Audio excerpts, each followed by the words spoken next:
Olá, pessoal, tudo bem com vocês? Eu sou a Patrícia Salvaia, do Instituto ABC da Alma, e estou gravando hoje o segundo vídeo sobre o intercâmbio que eu realizei na Universidade do Porto, em convênio com a FMU. No primeiro vídeo, eu falei para vocês sobre o processo de candidatura, né? Quais os sites que tinha que entrar e tudo mais. Nesse vídeo, eu vou estar falando um pouquinho sobre uma disciplina que eu fiz em outra faculdade, e não na faculdade de psicologia, então, que é uma possibilidade. Então, vocês vão perceber que a partir de agora, os vídeos, eles vão passar a ser um pouco mais pessoais, né, e menos técnicos. A informação mais técnica sobre que site entrar, com quem falar e tudo mais, a gente falou no primeiro vídeo. Agora, nos próximos vídeos, sempre vai ter uma dica ou outra, tá? Mas eu vou estar passando mais a questão da experiência, que para mim é o que mais importa no intercâmbio, essa experiência que a gente vive. E a gente vai falar um pouquinho mais sobre isso. Bom, no primeiro vídeo eu mostrei para vocês essa foto, que é da Faculdade de Letras da Universidade do Porto, que é a FLUP. Então agora a gente vai falar onde é que a FLUP entra nessa minha história do intercâmbio, ok? Como eu falei para vocês, no momento da candidatura, a gente precisa escolher quais as disciplinas que a gente quer cursar. Esse é um ponto bastante importante, porque no meu momento de candidatura, eles falaram assim, olha, não precisa se preocupar tanto com isso, porque depois, chegando lá, você pode mudar.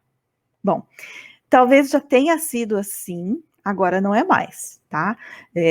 Eu imagino que numa época em que a quantidade de alunos intercampistas era menor, essa mudança de disciplina não interferisse tanto. Então, pelo menos assim, agora, quando eu estive lá, a quantidade de alunos brasileiros e de outras nacionalidades é muito grande. Então, imagina que todos esses estrangeiros preenchem a candidatura, colocando certas disciplinas, a faculdade faz o planejamento dela de professores, de sala de aula, de carga horária e tudo mais, baseado na demanda dos alunos, e chega lá, os alunos mudam tudo. Não pode, né?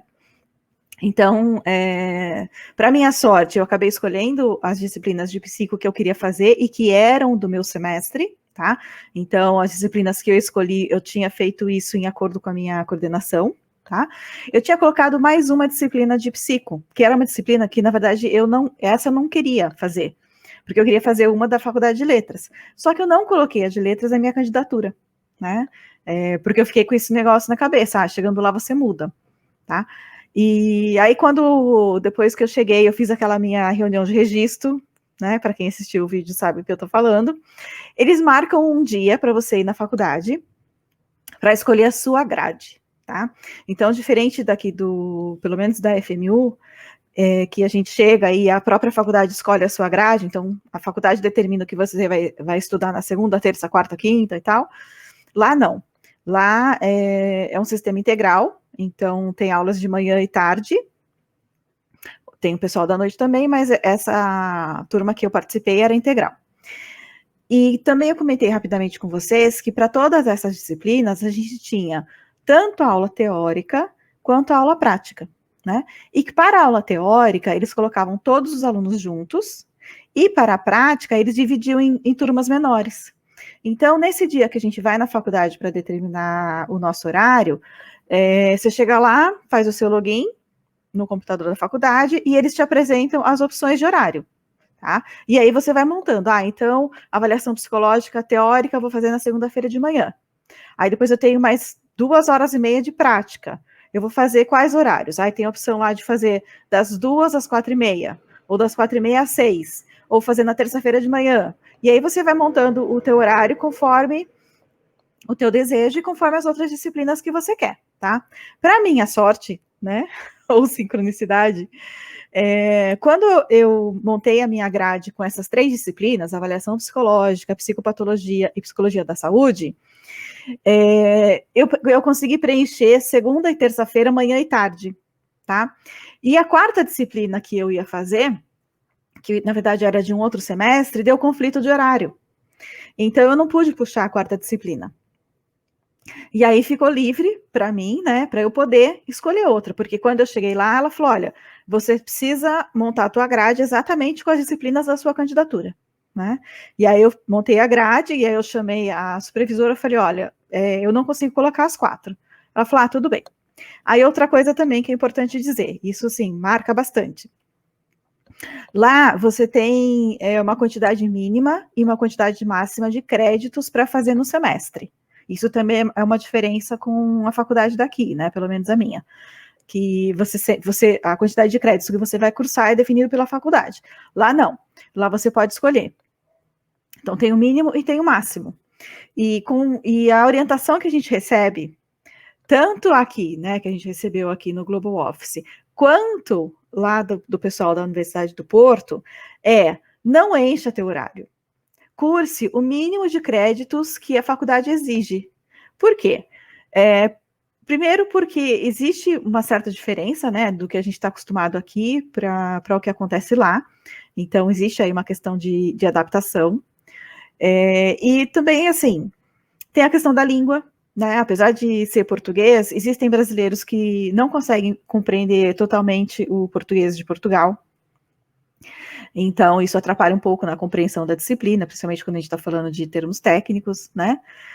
Mas também porque, por exemplo, no meu caso, eu consegui fazer as minhas disciplinas todas segunda, terça e quarta. O que significa que quinta e sexta eu tinha dias livres. Esses dias eu usava para estudar, mas eu também usava para passear, para conhecer a cidade, para sair com meus amigos, para viajar, tá? Então, essa é uma dica. Curse a menor quantidade de créditos possível e procure concentrar as aulas em 2 a 3 dias, para que você possa ter dias livres para você viajar. Eu falo viajar porque é a coisa que eu mais gostava de fazer mesmo, né? E fazer outras coisas, tá bom? Então, eu fiz essas 3 disciplinas em psicologia e consegui puxar uma disciplina que eu queria muito, muito, muito fazer, da Faculdade de Letras, que é do curso de Artes, que é História da Arte e Civilizações do Mundo Antigo. Eu queria muito fazer essa disciplina. Para quem me conhece um pouquinho, sabe que meu coração é junguiano, né? E para Jung, a arte e os povos primitivos, as civilizações antigas, esse estudo, ele foi fundamental na concepção de Jung do inconsciente coletivo, tá? Então eu trouxe aqui uma frase para ler para vocês, que Jung fala: como ser humano, o artista pode ter muitos humores, uma vontade e objetivos pessoais, mas como um artista, ele é homem em um sentido mais elevado. Ele é homem coletivo, aquele que carrega e molda o inconsciente, vida psíquica da humanidade. Tá? Então, muito inspirada em Jung, e também, assim, antes de Jung, eu sempre tive um fascínio muito grande por arte, e eu acho que o fato de eu não entender nada de arte faz com que eu queira estudar arte, né? É algo que está ali, que me fascina e que eu não compreendo, então estou sempre nessa busca dessa compreensão, tá? Bom, eu vou falar para vocês, então, hoje um pouquinho dessa minha experiência na Faculdade de Letras. Antes de começar essa parte da disciplina, algo que eu notei, assim, muito diferente, não só do Brasil, mas uma diferença grande entre a Faculdade de Psicologia e a Faculdade de Letras, é que na Faculdade de Letras os professores são muito mais formais. Então, todos os professores do curso, eles iam dar aula de terno e gravata, tá? E o brasileiro passa um perrengue nessas aulas, porque a gente está muito acostumado à informalidade, a gente trata os nossos professores como brother e uma intimidade que lá não existe, tá? Não existe essa intimidade entre alunos e professores. A gente não pode chamar o professor pelo nome, por exemplo, porque eles entendem que é uma falta de respeito.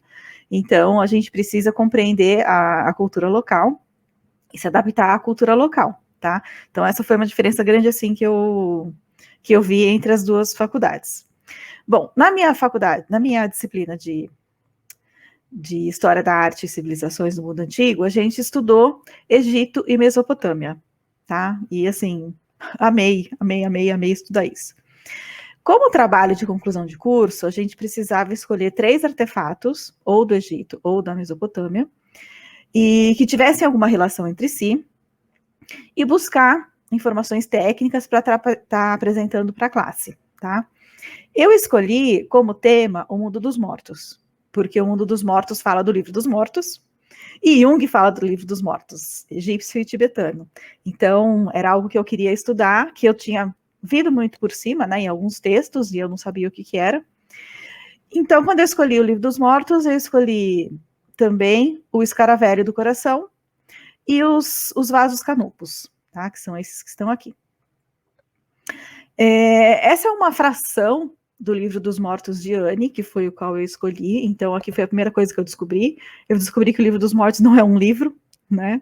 Na verdade, e o livro, esse nome Livro dos Mortos, na verdade, quem deu foram os europeus que começaram as escavações e começaram a encontrar esse livro, né? Então chamaram de Livro dos Mortos, mas mais para o final tem uma tela que eu dou o nome correto. E que também não era um. Então, assim, todos os faraós dessa época, eles tinham o seu próprio livro, e depois isso, nas próximas dinastias, começou a ser aberto para as pessoas que tinham mais posses, os escribas, as pessoas mais ricas da sociedade e tal. Então, o Livro dos Mortos dele não é um livro e ele não é um só.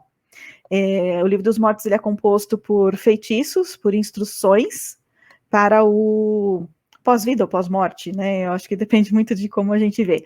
Mas eles entendiam que depois que a gente morre, o nosso Ka ressuscita e ele precisa de instruções para passar pelos deuses para ele poder atingir a vida eterna, né? E esse livro nada mais é do que essas instruções.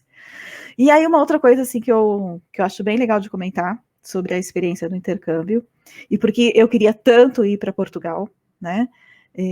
Quando a gente estava no processo ainda de decidir para onde ia, porque tinha vencido o convênio com a Universidade do Porto, surgiu a oportunidade de a gente ir para o Chile. E eu tenho muita vontade de conhecer o Chile em profundidade, mas nesse caso eu queria muito realmente ir para Portugal. Por quê? Né? Porque estando em Portugal, fica muito mais fácil de você conhecer os outros países. A gente sabe que na Europa é muito fácil você pegar um voo e 1h30 você está em Paris, você está né, muito rapidamente você está em outras cidades importantes da Europa. E eu queria viver essa experiência, né?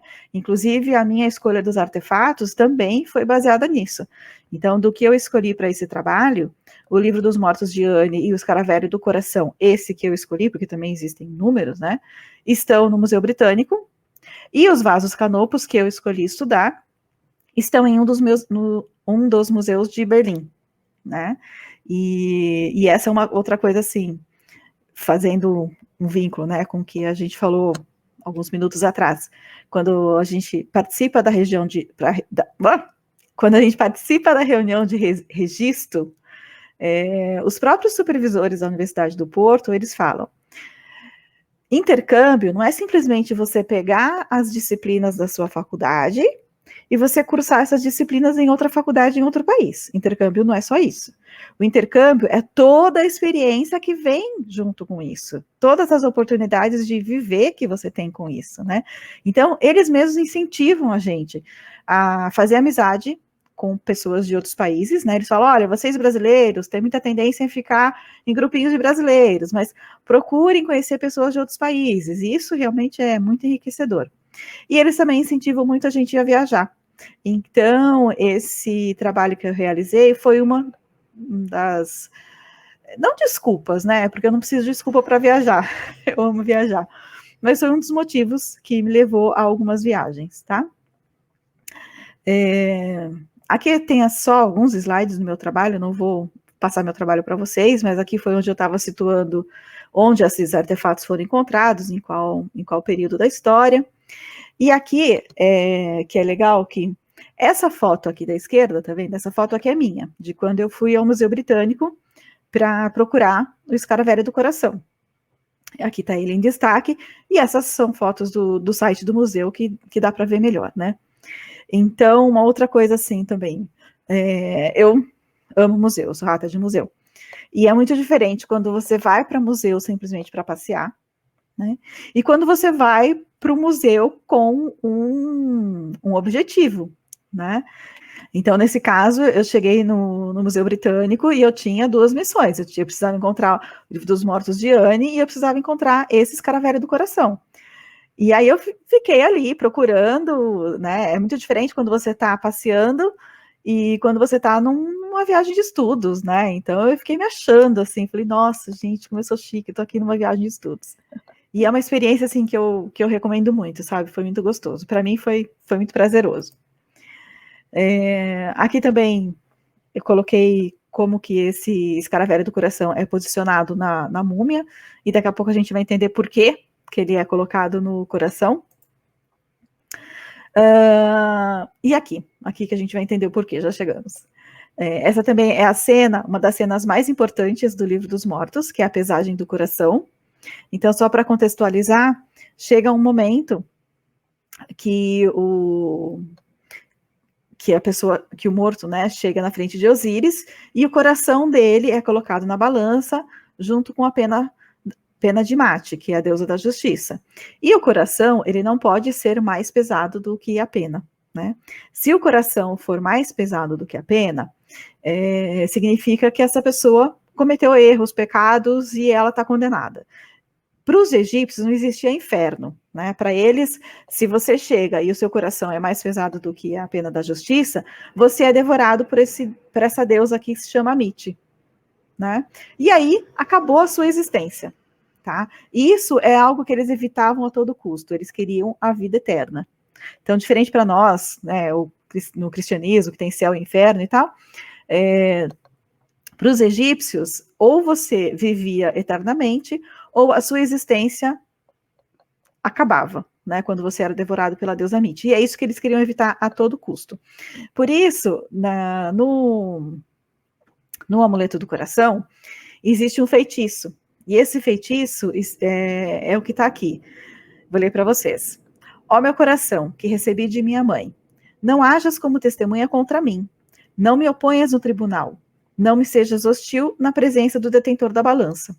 E por que isso? Né? Nesse trajeto pós-vida, a pessoa ela vai se encontrar com muitos deuses. Se não me engano, são 42 deuses. E para cada um, ela precisa falar que ela não cometeu um certo pecado, um certo erro. Então, eu não adulterei, eu não matei, eu não menti, eu não isso, eu não aquilo.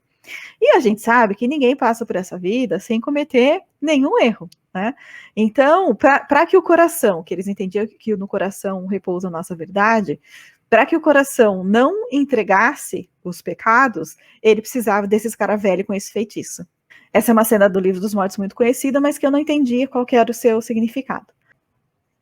Aqui estão os vasos canopos. Essa foto é que eu tirei no Museu de Berlim, então esse foi o que eu escolhi estudar. Né? Cada um deles é o recipiente para um órgão, então o fígado, o estômago, o pulmão, o intestino. Aqui a gente vê vários outros tipos de vasos, né? E quando a gente pega historicamente, nem sempre eles tiveram essa cabeça de animais e pessoa e tal. Então, esse era o objetivo do trabalho, trazer todo esse histórico, né? Agora, um conhecimento que ainda não está aberto para mim, que eu ainda preciso estudar mais, né? Jung faz uma relação dos filhos de Osíris, que estão representados nesses vasos, com os apóstolos, né? E é algo que eu preciso realmente estudar, porque eu já li algumas vezes, mas não se abriu esse conhecimento ainda para mim, é algo que eu ainda quero estudar. Essa é uma foto do Museu de Berlim, onde tem alguns outros livros dos mortos que estão aqui. Então, para vocês verem que realmente não era um livro, né? Eram papiros, e não só papiros, como a gente vai ver nas próximas fotos.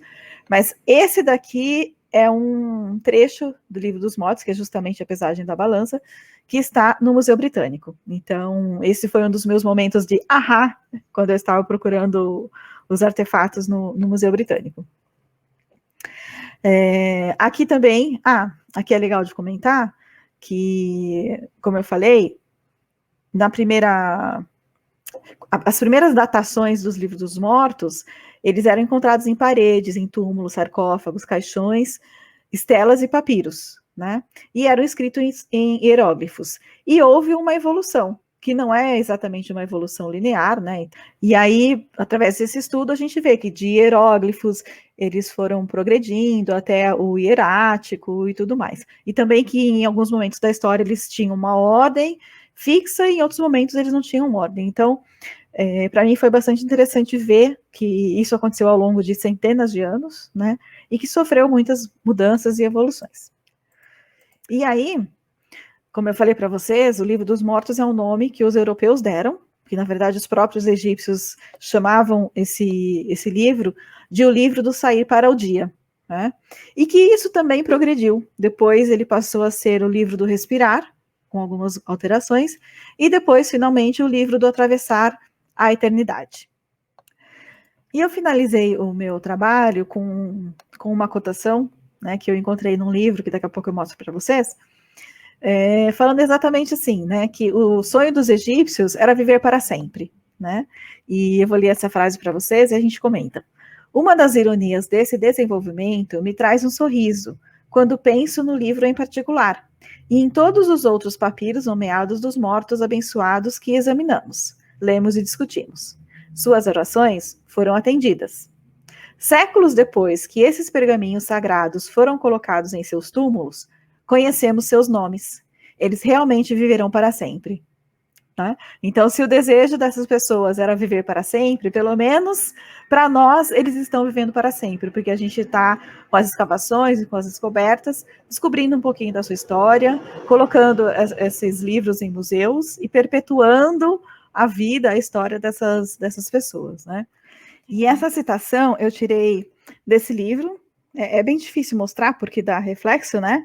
Mas esse é um livro que eu comprei no museu. Eu falei que eu sou rata de museu, eu sou rata de lojinha de museu também. Que é do Wallis Budge. Também comprei esse outro livro, sobre o livro dos mortos, né? Que ele é bem grande, e ele traz as ilustrações. Então, é muito, muito legal, assim, de estudar. Além disso, eu também comprei 2 livros sobre hieróglifos, né? Então, esse aqui, deixa eu ver. Esse daqui é Como Ler os Hieróglifos, e esse é Como Escrever Seus Próprios Hieróglifos. Eu tenho um sonho de conhecer o Egito. Quem sabe até lá eu consegui estudar e consigo passear pelas pirâmides, entendendo um pouquinho do que está escrito por lá. E como vocês sabem, eu sou movida a sonhos, e eu não desisto dos meus sonhos, então, quem sabe um dia eu consigo fazer isso. Aí outras coisinhas que eu comprei no museu para ilustrar meu trabalho, eu levei na apresentação. Uma delas foi esse escaravelho, né, que na verdade ele é um porta-objetos, mas que, vou mostrar aqui para vocês, que ele ilustra um pouquinho, né, de como eram alguns desses escaravelhos, e aqui é onde está escrito o feitiço.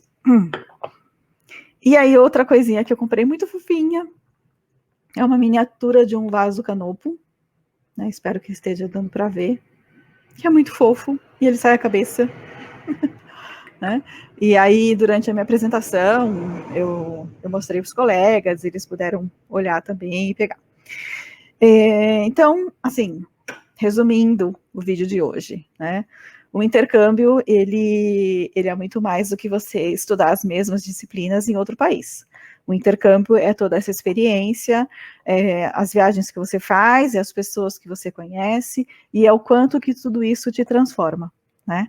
E eu vivi incrivelmente esses 8 meses lá, e recomendo que, tendo oportunidade, você faça o mesmo. Se não for hoje, que seja no próximo ano ou depois, mas se esse é um desejo seu, não desista. Siga, persista, tente de um jeito ou de outro, porque vale muito, muito a pena fazer intercâmbio, tá bom? Eu acho que por hoje é só. A minha ideia para o próximo vídeo é falar um pouquinho da minha viagem para Berlim.